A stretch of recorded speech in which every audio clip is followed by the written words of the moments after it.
All right. Welcome, one and all, to the Off the Rails Sports Podcast. I am John. If you could, hit that like and subscribe button, leave a comment. We appreciate them all. We are here with Brian, the baseball guru.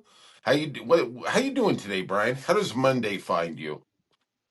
Finds me up, showered, ready to do a podcast real quick, and then open up the doors for the gym. Yeah, Let's get it that's on. it. Yeah, if you need CrossFit in LA, Brian is your man. Let's talk about that later. But we I definitely need some CrossFit right now. Well, let's talk about the World Series.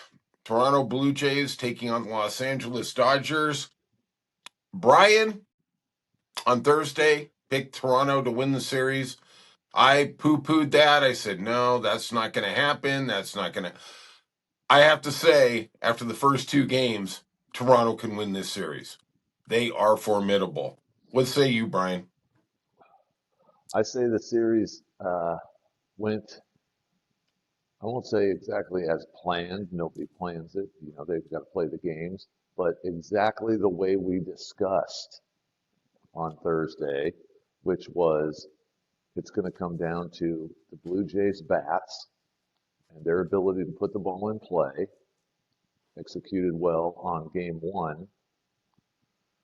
Uh, versus the Dodgers and the depth and length of their starting pitching, which came to fruition on Friday night or Saturday night with Yamamoto going the distance and dominating and actually silencing their bats to the tune of he struck out, I think, 10, Yeah. which the Blue Jays don't strike out. And that was my biggest reason for picking them. So there you go. Both teams did exactly what they're expected to do in the first two games, and we walked away with a split. Yeah. Yeah, for sure. I was impressed that in game one, I think we'll see how the series plays out, but I think that's the game Toronto really had to win to show everybody, hey, we can match up with this team. A 1-1 isn't always 1-1. And the Dodgers did win game two under a complete game, but there was some sketchy moments there. There was some moments that we had. And I do think the Dodgers bullpen is good. If they lose this series, will be their Achilles heel. I got a quick stat here. In the history of the best of seven postseason games with the current 2-3-2 format, teams that have split the first two games at home still went on to win the series 50 of 89 times, which is 56%. Game three is the crucial game in the series. Teams that grabbed a 2-1 lead at home have prevailed 60% of the time, while road teams have, if they win game three, have prevailed 75% of the time. Of course, no matter what happens tonight, it'll do the opposite of those statistics.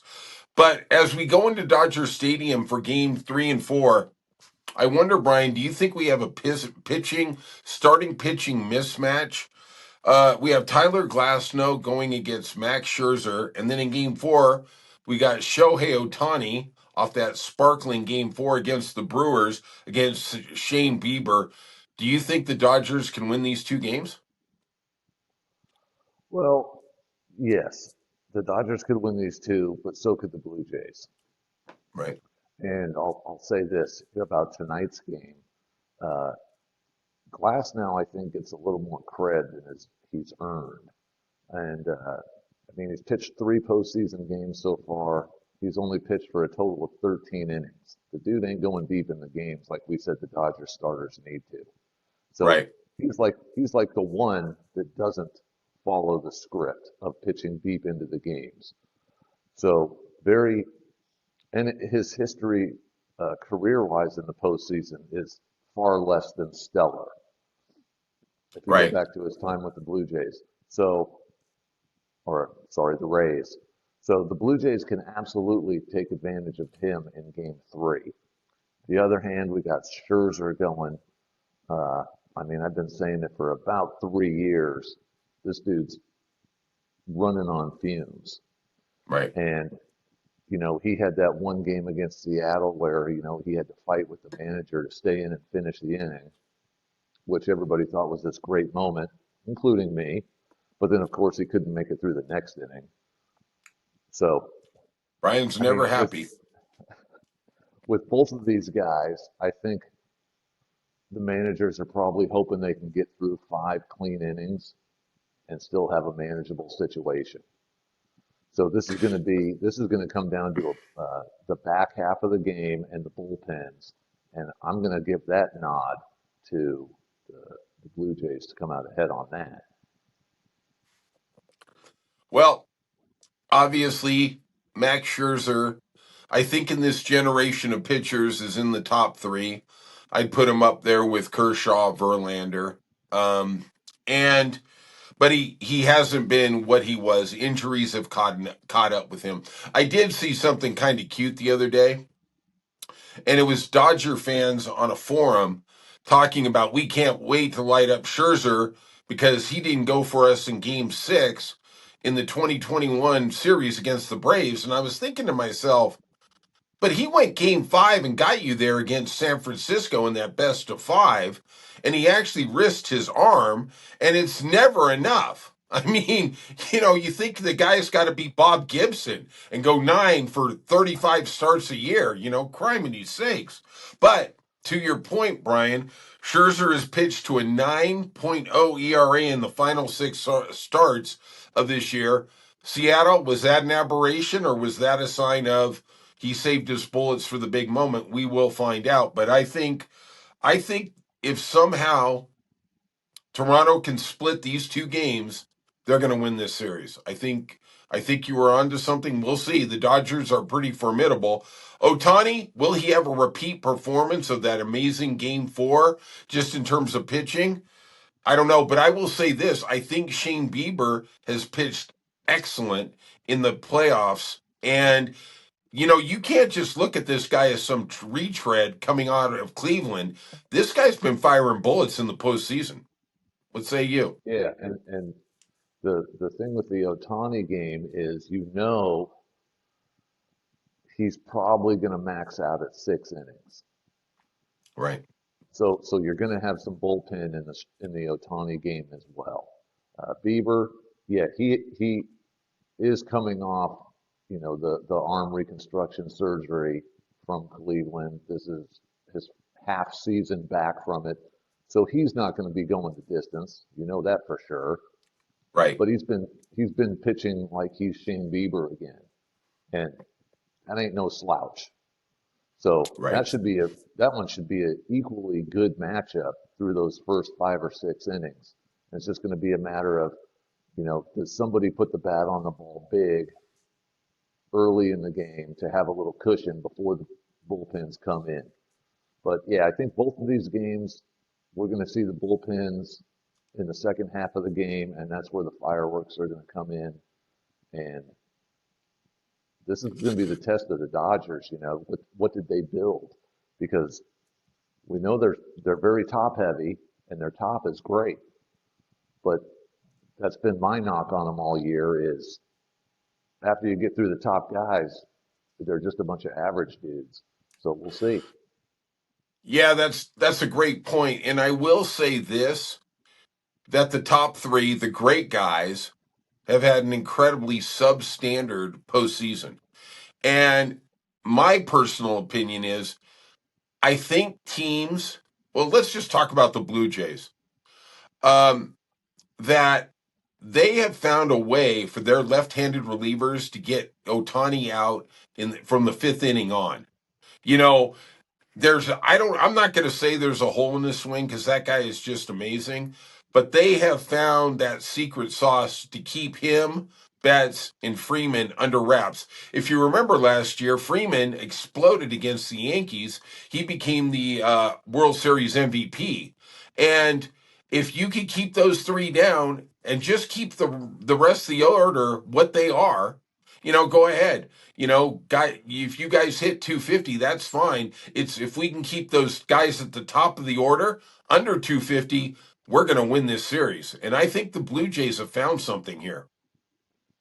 Yeah, and the thing too is, I mean, Otani has, I think, 1 hit in these first 2 games. It was a home run that came in garbage time, as the Right. great Chick Hearn used to call it. When you're just wrapping up the game, right? It was what, Right. 11-2 at that point? And all right, Yep. let him hit one out. Who cares? Yep. Give him Take his moment. two. But that's his Yeah. only hit so far, and he did not look good at the plate the other night, fouling out and grounding out.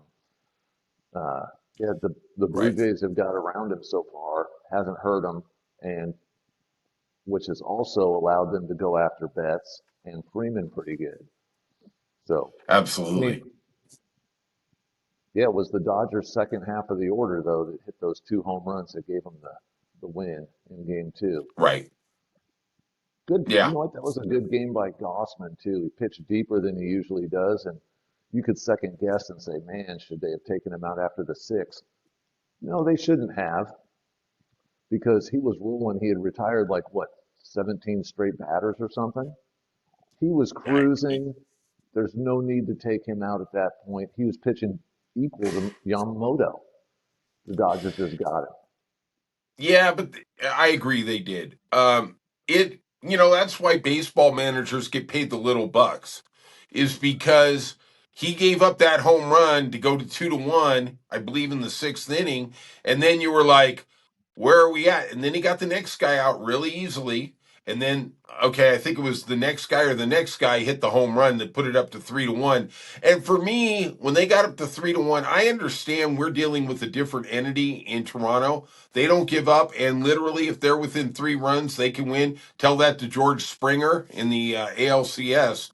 But I just felt like the game got away from him in that inning, and I don't fault the manager for leaving him in. I do wonder, will that dictate his managerial style going forward in this series if a starter in the sixth inning or late in the fifth gives up a home run? Or we, because I think they have a superior bullpen that can definitely lock down the Dodgers. Yeah, the only thing I would say Schneider should have done differently with Gosman's outing was because Gosman usually isn't pitching past the sixth inning in most games. In this one, his pitch count was manageable and he was dominating. He was dealing. But because He he's was. getting into a depth that he was not accustomed to going to, he should have at least already had his first two guys up and getting loose in the bullpen. So that Right. if they put together a couple of hits or he walks a guy, you're ready to make the move. You don't have to wait two more batters while they get warmed up. I don't think he should Yeah. have And pulled him after the especially had they first have guy. 5 days off. Yeah. I don't think they had to pull him after Will Smith hit the first home run that puts him up 2-1. That was one guy got a good swing on it. And Right. like you said, he got the next guy out. After that next home run, then yes, now we got to take him out. He's lost a little bit, and that's what they did. Right. So I just think he should have had his guys ready a little bit earlier. That's the only thing I would critique on that. Right. I don't have a problem with him leaving him in to go for the seventh inning. That's the great thing about baseball. No matter what decision there is, you literally got 5,000, 50,000 people micromanaging it because it's all about if it worked or not. It doesn't matter if analytically it's the right decision. If it doesn't work in a practical sense, everybody's got that 2020 hindsight, including off the rails, right? Yeah, We'll just but butcher it them. does And matter. They use the analytical management excuse as well. We went with the numbers. right. That's their cop out when they do go with that Yeah. and it doesn't work. Yeah, I do think looking back on it, that Seattle didn't use analytics maybe enough in terms of when to pull their starting pitchers. That's just my opinion. I think, and maybe their bullpen wasn't deep enough to really facilitate that. But I still look back at Seattle and wonder how did they lose that series? I mean, I know we're in the World Series now. We got to keep moving forward. But man, I look at Seattle and think, man, you guys should have been here. Yeah, That's all you I know got to what? say. Remind me when they did their, and I'm not knocking, hey, I cancer is am. a devil of a disease, okay? But Oh, amen. their You little, go. their little halftime show with the stand up to cancer thing, and bringing out the freaking tired ass Jonas Brothers. Like we needed that. Was that prior to the sixth inning or the seventh inning? Where was that in the? I believe it was after the fifth inning. And After the fifth I inning? didn't know we were going to get the Righteous Brothers 2025, which is the Jonas Brothers that nobody gives an F about. And we've, look, I really feel bad for the umpires. Like they got to hold up this sign, stand up to cancer. I am not denigrating the cause, but there's a time and place for everything. You want to do that stuff, you do it before the game. Okay, go ahead. Everybody can put up the sign. We could be all kumbaya together. I'm cool with that, right? But my goodness, it's a baseball game, and these are the most regimented, disciplined athletes in the major four sports.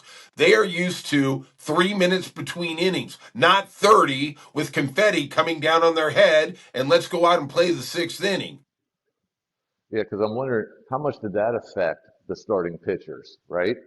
Now they're having, Amen. because they always talk about it too when a team has this big, long monster rally, and they Right. score freaking 8 runs in an inning. Now the starting pitcher's been Sure. sitting there forever. And how Right. sometimes that has an effect on the pitcher. And it's like, Yeah. are you kidding me? These guys are, we got a great game going here. We got to stop and do this freaking circus show. Not cool at all. Right. Wasn't cool at all. And again, And we're not, neither one of us are hating on the cause. no, no. But But there's, but yeah, let's call it what it is, Brian. Let's call it what it is.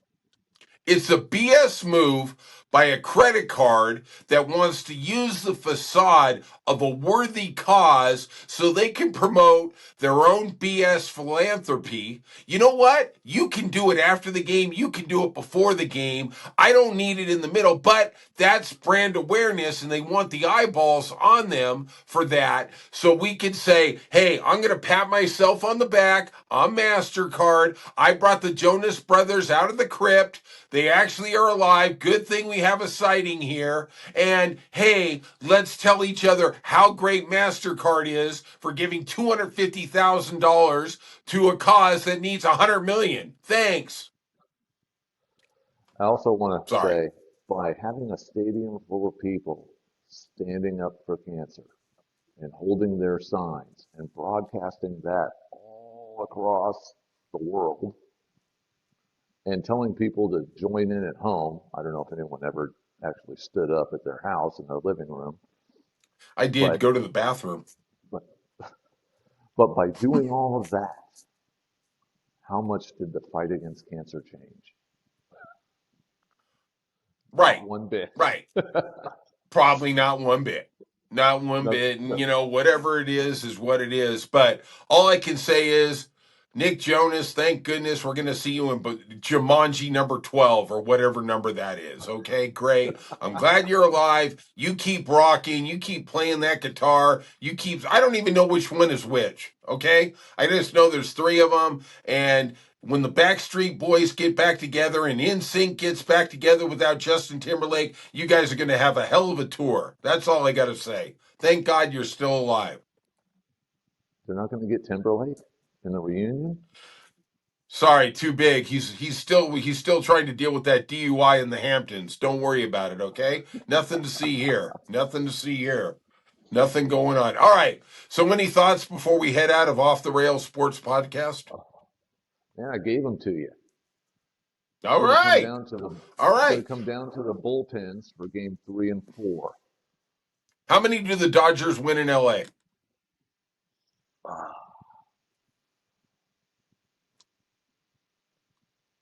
They're going to win it one. I'm going to say that it's not going to end in LA for either team. Okay. I'm going to say it's tough. It's a 3-game series. I'll say the Blue Jays win 2 of the 3. I'm going to go out on Wow. a I limb. say the I'm Dodgers will going to win keep two or riding the three. Blue Jays Okay. bandwagon, dude. I'm going to say two of the I three. agree. All right. I think the Blue Jays are going to go back to Toronto down 3-2, and they're going to win the final two games Well, then you just because that countered stadium everything you just said a second is ago. home field. What? You You just said I said said the Blue the Jays. Said the Blue Jays are going to win two of the three, and you said I agree. The Blue Jays are going to go home down no, 3-2. yeah, the Dodgers are going to win 2 out of 3. Don't be a smart aleck. Don't stand up to JT. Okay, don't come on. No, You're, you Brian Jonas, you, you Brian here Jonas we go. guy. Here we go. Then you're going to see all the little shorts where he said, "Yeah, Blue Jays are going to take 2 of 3. I agree. Blue Jays are going to go home down 3-2." Here comes all Yeah, the if we were the shorts. ringer, you would be. That'd be the first thing we'd be promoting. Brian says. All right, that's it today. If you could hit that like and subscribe button, feel free to leave a comment, and we'll see you soon on Off the Rails Sports Podcast.